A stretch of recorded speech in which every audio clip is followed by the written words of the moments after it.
Hello, esports friends, familiars, and everyone in between. I don't normally make videos. I don't normally sit down and, strap myself to a chair for like 30 to 40 minutes and just yap on. And people are going to be like, oh, yes, you do. What I do is streaming when I have absolutely nothing to talk about and I just find a way. But when I have something dedicated to do, my ADHD can't just be like, yeah, cool, let's plan this. Here are your notes and let's do all this. So this is a rare case for me. This is a video I've wanted to make for quite a while, and no, it's not super dramatic. It's not like throwing people under the bus or here's what's wrong with the system and esports. It's just talking about my 2025, what changed, what's new, what's going on, what I was trying to do, and what 2026 is going to look like for viewers, fans, the ecosystem with me a part of it. And yeah, I'm not leaving. I'm not going anywhere, guys. I might be have a child, but I'm not going anywhere. I'm also sick. I'm also sick at the moment. And the annoying thing is, yeah, I got sick on the way back from Beijing. It must have been on the flight. It must have been literally like the person coughing and spluttering nearby on the plane on the first flight. And then after that, I remember the second flight felt a lot worse. I started feeling like I was getting sick. And then I got back in Berlin and I was like, I do not feel good. And it ends up being COVID. Only reason I know is because my pregnant wife tested herself because we needed to make sure it wasn't anything serious, and she's got COVID, but we both have our shots. We're both okay for now. We're on the mend, and getting your vaccines, always a recommendation, guys. Go get your vaccines, because I think, I can imagine this being a lot worse if we weren't vaccinated for COVID. So, yeah, unfortunately, I brought that back. I'm glad there's no harm to the baby or her. That was good luck, but also preparation on our part by actually, getting the vaccines that everyone tells you to get. Sorry, I'm not trying to be political Andy in this video. But yeah, without any drama being added into the mix of this, I wanted to tell you all a little bit about my life this year, why you should care, and what's going to happen in 2026. Because I have a lot of these internal monologues. I over-criticize myself. I overthink. I do a lot of thinking, never a lot of action. I think I get disappointed in myself because I'm like, oh, I have these great ideas, but I never execute on them because I think them into, analysis paralysis. That's what I do. That's an easy way to summarize. And even though I can be an over-talker, an overdoer, no, not at all. I can be quite lazy.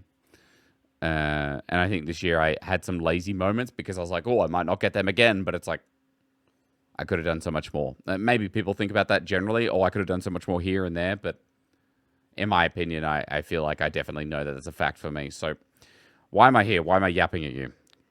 Why am I asking you to sit down and buckle up for 30 to 40 minutes? Buckle up in the most like 10 miles, 10 kilometers an hour video. Because 2025, we found out we were pregnant. We tried to have a baby and we succeeded finally in March. And that's when we found out. And we already made this massive move to go to Berlin.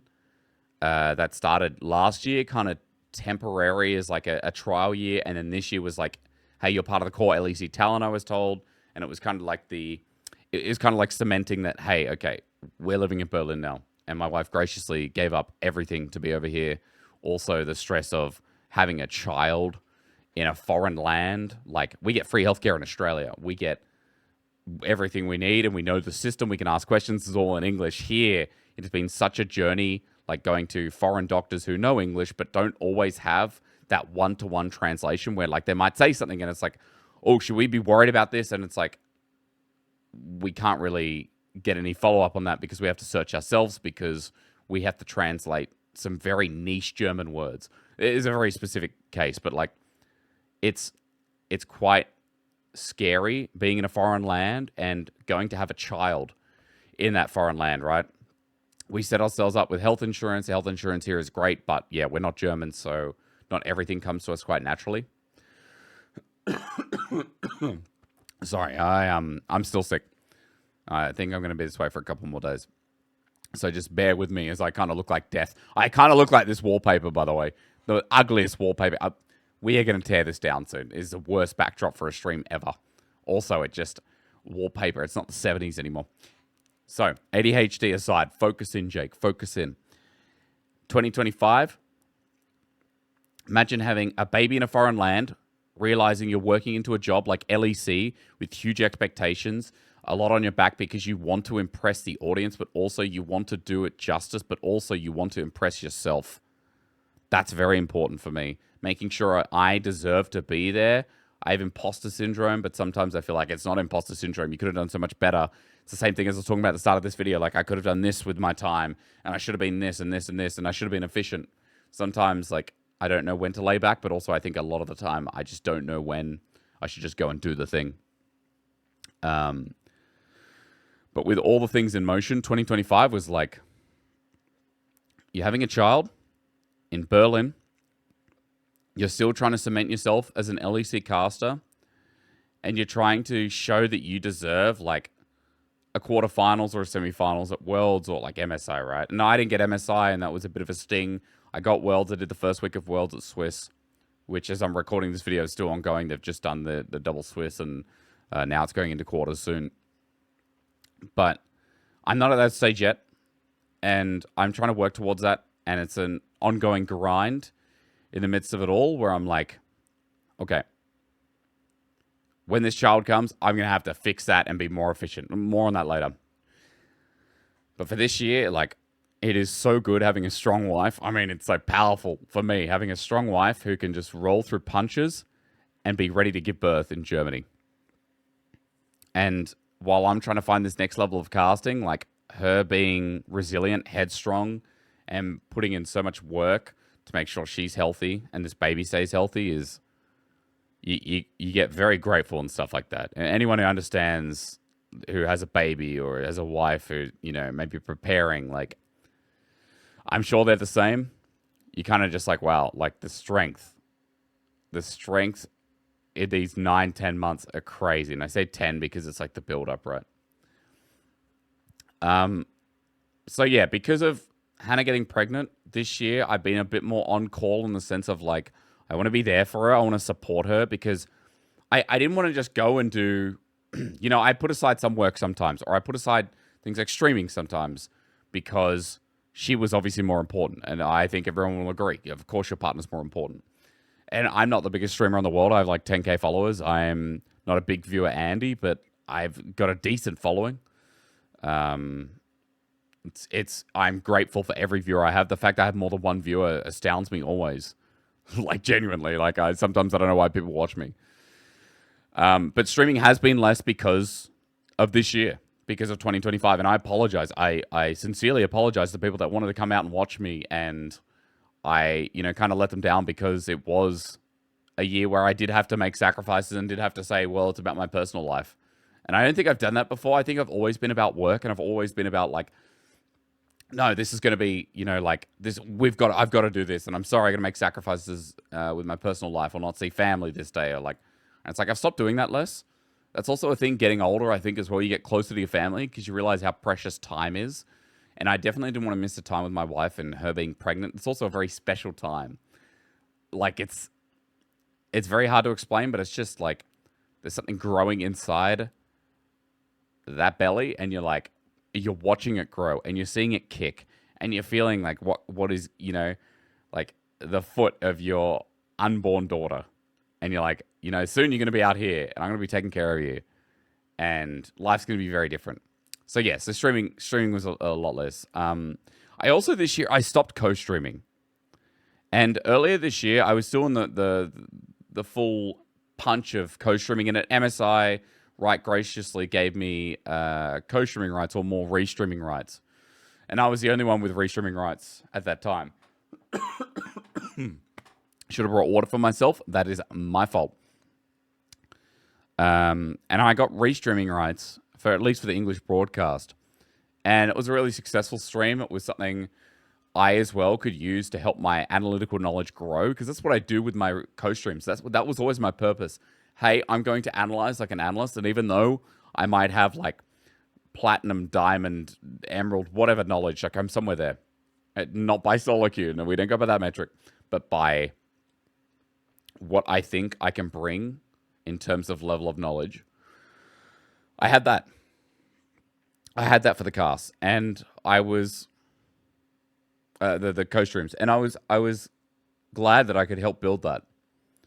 But then it got to a point where after MSI, I was like, restreaming went really well. Am I going to keep doing this? Am I going to co-stream again? And I decided no. Not only because, I mean, the biggest thing was time and availability, where Hannah was not you know, Hannah was not doing too well at certain points, and I wanted to be there for her and take care of her. But also, I also felt that, like, I just didn't add anything new. There are so many co-streamers, and it is such a flooded market. And you have people like Cagel, Dom, Yamato, who have been around for ages, and then you have new people who have come in as well. And, like, it's not even about the viewership, but it's also just about, like, why am I making a case for people to watch me when, sure, they might find me entertaining, but it's like, I'm not going to make their viewing experience that much better. And maybe that just says something about my confidence, but I don't think that being another co-streamer added anything. And when I talk about League of Legends content and have in the past, or anyone that knows me or my streams, they know that I want to add something. I don't want to just fill the niche for the sake of good business ideas, because that's a great business, like, opportunity, right? When you fill the niche, when you fill in the demand, you create supply for the increasing demand, right? Basic rules of business. I think more so as well, you know, great business ideas solve a problem. Co-streaming's not a problem right now. League of Legends watching is not a problem right now. There are so many, there's going to be a time where I'm probably going to get water. There are so many co-streamers. There's just so many. And, you know, a lot of them are great. They're really great. And there's going to be different values added, different perspectives, maybe supports, 80 carries, pro players, you know, like, they can give different views, and it's great. But for me, I'm a play-by-play commentator, that the only view I would give to you is, like, I'd give you a commentary angle. But I tried that earlier in the year with LPL Revival, which some of you might not know was like a little project that we did until March, where we wanted to revive the LPL, me and Aragon, and we had at it for a couple of months, and we kind of just felt like the people didn't want to watch something that was between a broadcast and a co-stream, because that's what it was. It was like a cast, but it was like more like a bedroom kind of cast. We had people like Mirwin on the show. We had Finn on the show. We had an in-person tri-cast where we also got to develop talent, and that was the goal, to develop talent along the way. And it was a failure, but I think it was a failure where I felt confident that if I kept on going, I would turn it into something that I wasn't happy with, and it would be, for me, time invested that would be taken away from LEC. We went on the Chinese New Year break, and then LPL came back, and then we started doing LPL again, and we made it more broadcast-like because we wanted co-streamers to use our stream, and then we had, like, I think we had one of the streaming services using our highlights, and it was like, cool, we're getting places, but we didn't feel like the growth was really worth the investment. And yeah, it sucked in the end. I'm going to get some water. You're going to see this cut. You're going to see it cut. And then I'll get some water. Hang on. Right. Sorry. Now, where was I? Got a lozenge. That'll help. Yeah, so LPL Revival was much earlier in the year, and I kind of forgot we did that, but that was something that was like, that was a project we could have kept on doing, but if we did, and especially with a pregnant wife, I feel like eventually I'd have to hand it over or give it up, because I couldn't be a worlds caster or a caster in general as well as I have been while doing that. So I think I got to fight through it. So yeah, so LPL Revival was a bit of a flop. Co-streaming afterwards, I thought, yeah, I'll get into it. And then I kind of dropped that as well.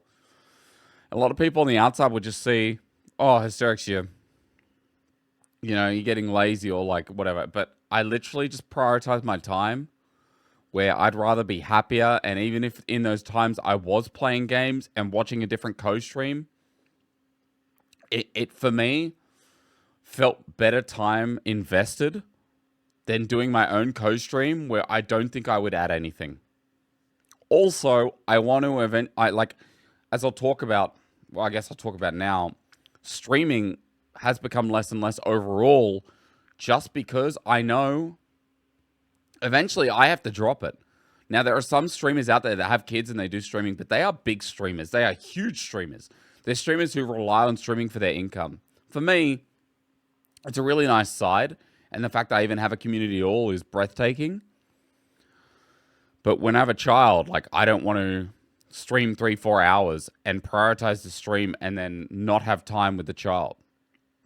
Like, I'm not a big streamer like Lyric or Cadrel, or I'm trying to think of people who are always streaming. Like, if I was earning that sort of revenue, then yeah, it'd be my job. And yeah, I'd take time and I'd schedule it. But like, I don't want to see a child, getting upset because as she grows up, she sees her dad's ignoring her and he's on stream. And like, I also don't want to show my child on stream, really, if I can help it. So,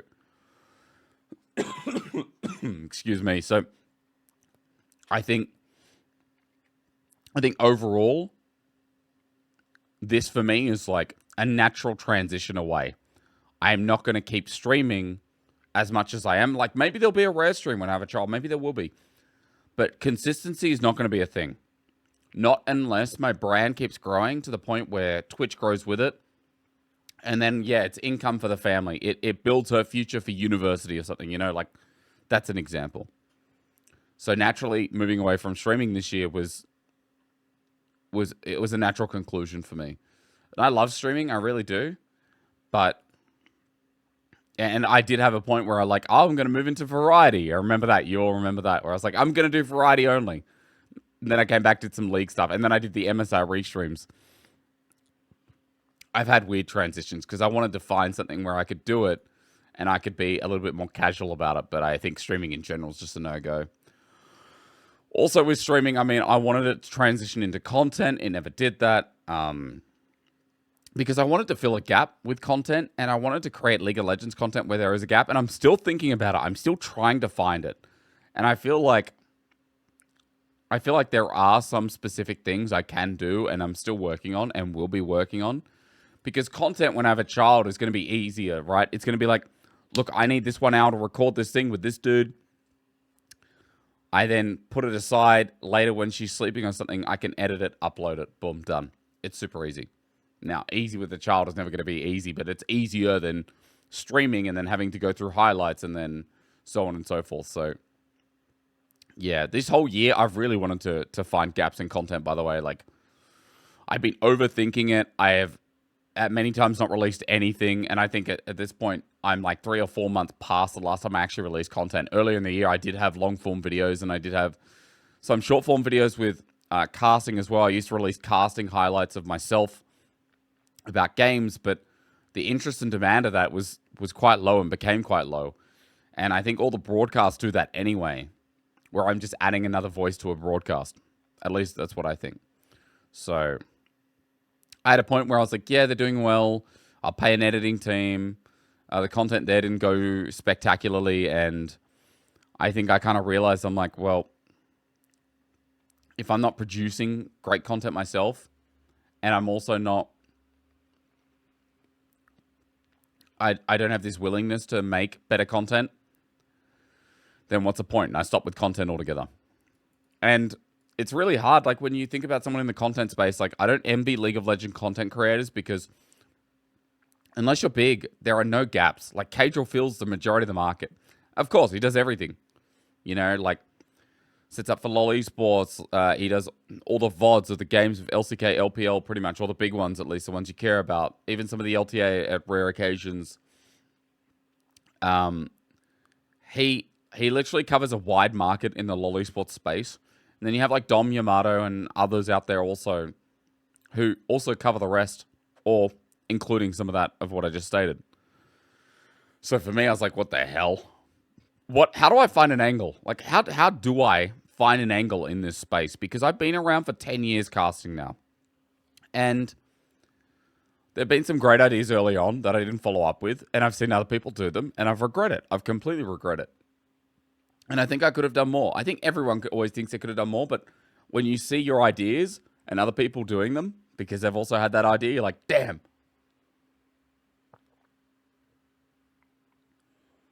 Going to be a long video. My God, my voice just decided now it's going to decide to die. Good one. Yeah, content's hard. I've got a bit of content in the plans for 2026, which I'll talk about towards the end. But this year, I think I let a lot of people down with content because I had casting reels and highlights on shorts on Instagram, YouTube, and TikTok shorts. But while that was me, it wasn't really unique content. And you could argue there's not really much unique content in LoL esports space these days, in League of Legends in general. But that's always my goal. You know, I want to find something that fills a niche wherever I can. So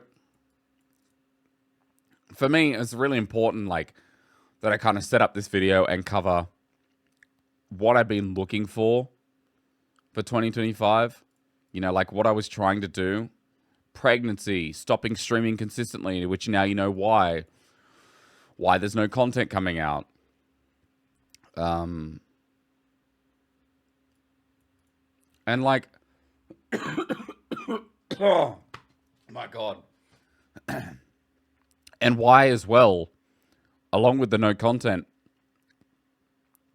maybe some of you noticed if you see my solo queue, like, why have I been playing so much solo queue and not on stream? Well, this is my last year probably playing League that much in a long time. Because it's not realistic to be an unmovable object for 30 to 40 minutes. And with a child, like, I'm not going to sit here and play League of Legends for hours and hours. I'll get one game. Maybe one game, you know? It's like I'm crying now. I get 1 or 2 games for work. But my priority, right? My priority is going to be on the fact as I'm going to pause. Hang on. Sorry, look, it's going to stop me from making a 30 to 40 minute video. I think I had to do this time. I had to do it because otherwise I wouldn't get this done. Maybe before she's born, because I'm doing EMEA Masters coming up next week. And then after that, we're going to be nesting hardcore. We're just going to be kind of sitting inside. And I was worried I wouldn't get this done. League of Legends is not realistic for a parent unless it's their job, which it is for me, or they've got a couple of hours here or there. I can't go through that grinding. Like, I can't try and get diamond. And so this has kind of been the year of, like, trying to improve and get my league to a reputable point. I got to Emerald, which for me is a new all-time record. Plat earlier in the year was an all-time record, but then Emerald, boom. Felt good. I D-ranked, not on purpose. Got to a 46% win rate. Hit some lows, and I continue to grind it up. I'm actually going to make some content on my grind before baby. That's one bit I want to do. And if I'm saying it in this video, maybe it becomes a reality. So every waking moment will be spent towards this child. So 2025 was the last year I could fully grind and just sit at a PC, AFK, and boom, focus on League, go. Or play RuneScape, whatever the game of choice is, right? Because every waking moment next year when she's here will be prepping for LEC, you know, watching Pro League that I missed, or researching in general. Then on the tier list, it'll be like, yeah, I'll play a League game or two, see what's different. That's it. And I think that's a very responsible thing for me to do. I don't want her to just see me on a computer all day and be like, yeah, that's okay. And while, yes, I grew up as a teenager like that, that's her decision to make as a teenager with our influence. I don't want her to be up at 2 a.m. looking at a screen, you know? Like, that's not healthy behavior. And while, yeah, sometimes we have those degen hours, we pass it off. It's like, I'm an adult now. I can make that decision myself, but I was instilled always that that's not healthy. And so that'll be her decision to make it as an adult, not a teenager. Teenager, we still have influence. But anyway, I don't need to tell you about my parenting. I'm dying over here, and I just want to get everything out before something else comes out. I don't want to be an absent father. I want her to be proud of me. I want to still level up my cast. And we're now obviously talking about 2026, right? Because I'm talking about next year when there's actually a child grown. She's due at the end of November. So, you know, hopefully she comes around at time, because otherwise it'll be closer to Christmas. I think it's impossible to have a Christmas baby because it'll be like past Christmas is like 44 weeks and that's impossible. But she can be like 13th or 14th of December, which is crazy. That's like absolute overdue mode. So I'm talking about 2026 because the child will be there. Absolutely. And my life will be different. My streaming will be non-existent. I'm sorry to say. One stream will be a rare stream. It'll be planned. My League of Legends, me playing, will be next to non-existent as well. I want to prioritize my family. And League of Legends locks you in for 30 to 40 minutes. Maybe I'll play a fun game mode here or there, but it's like, does this 20 minutes of playing an ARAM, does it take away from her growing up? Does it take away from me being able to spend that time with her? I think it might. So I'll still have the love for the game. I think even more so if I'm not playing. I'll actually have a greater love because I'll still be prepping because I'm still, I'm 2026, while nothing's confirmed, I plan to be working with LEC again. I am so grateful to be in such a cool product and have been given such a cool opportunity in 2024. It's an opportunity that we moved here for, that our little girl is going to be able to grow up here because of, and be able to have ample opportunities in future because of the foundation that this is building for her life and for our lives, of course. So in 2026, it's like, it's all for her, It's all for her and it's all for the LEC. She's obviously the priority. A family comes first, But I want to level up next year again. I feel like this year I leveled up in the sense like people just kind of took me as a joke. But towards the end, I hope everyone was listening where I had those powerful moments in games and I still hit big energy, but I could still have fun here. I want to level up so I can not only make her proud, but all of you guys at home as well. I think there's been a lot of loyal supporters throughout the years, people that have followed me from the LPL journey, hell, even from the Challenger series of the OPL promotion tournament journey. There have been many moments in my life where the loyal fans have been known and made themselves known to me. And I am appreciative of that because, if I can make someone enjoy their viewing experience, for me, that's making someone's life slightly better. It's entertainment. And entertainment, I'm not a doctor. I'm not someone who's going into an exam room and, saving someone's life for real. But if I'm making someone laugh, cry in a good way, happy, or walking away with a smile on their face from listening to me, then it's like, that's a win. That to me feels like I'm making a difference in society, however small. However small. So 2026 is going to have to be insanely well managed because every bit of time that's not going towards her, towards a family, is going towards LEC and to internationals. Because I want to be worthy of a quarterfinal next year. I really want to be worthy of a best of 5 elimination playoff international series.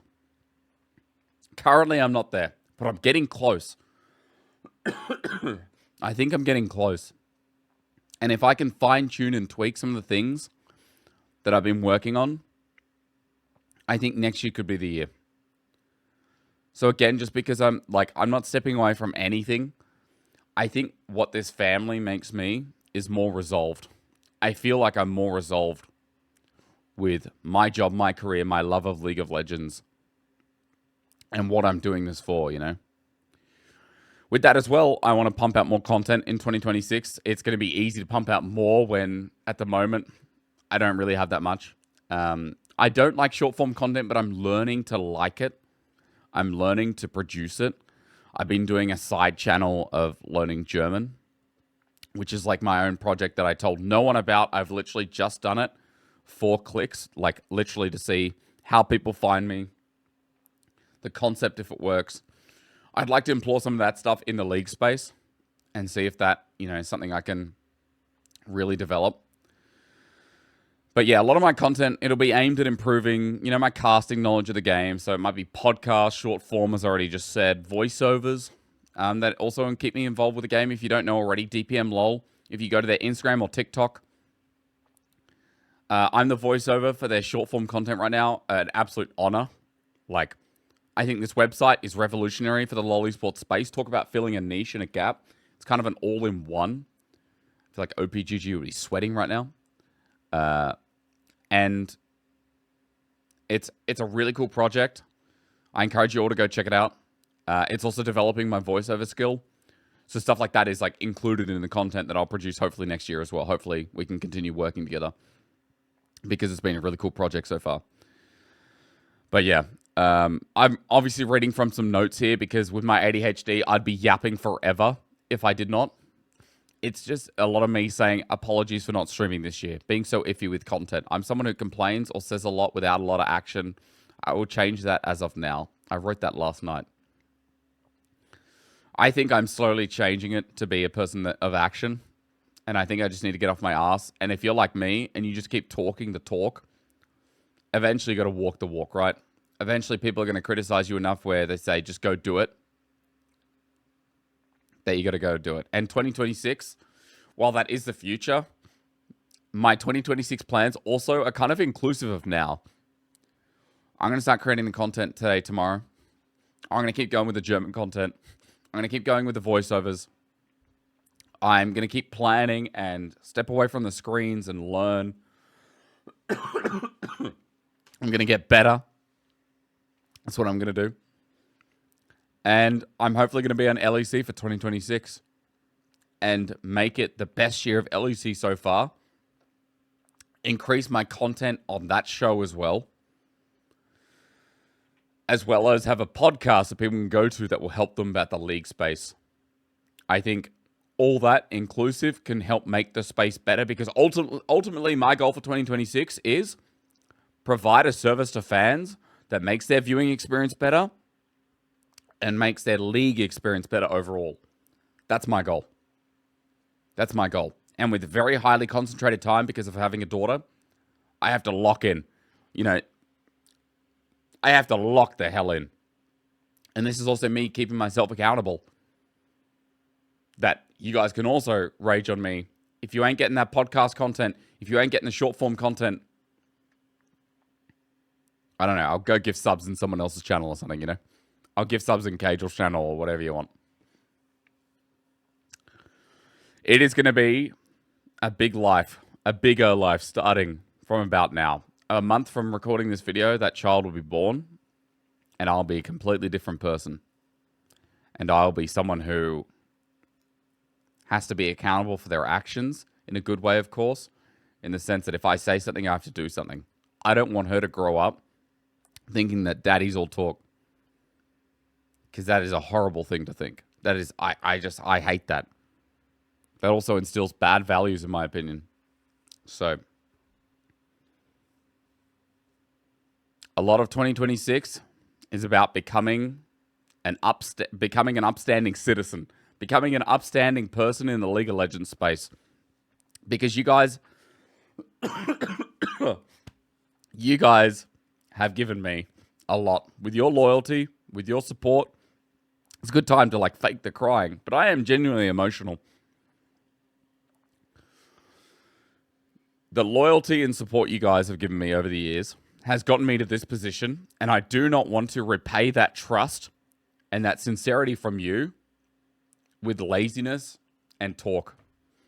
I want to repay it with content to say thank you. Something that makes your life better as a fan of me. And something that makes you love the game more. Because I still love the game. I get angry at the game, but I still love the game. And I love that I get to do what I do. LEC 2026. Fingers crossed. Podcast of the league space. Short form content. And a healthy person for a healthy daughter. Thank you so much for listening. That's all I'm capable of. Those are all my notes. I hope you got something out of this video, an internal insight into who I am and what I constantly think of on the daily. I have imposter syndrome and I keep telling myself I keep failing at things. But I think the only way to stop failing at things is to just do them. And failure not being a negative either. It's something I have to just tolerate, learn from, and build up. But I can't fail if I'm not doing. And currently I'm not doing, so I'm failing at not doing, which is no learnings at all. I'll see you guys for 2026, and I'll see you around the space.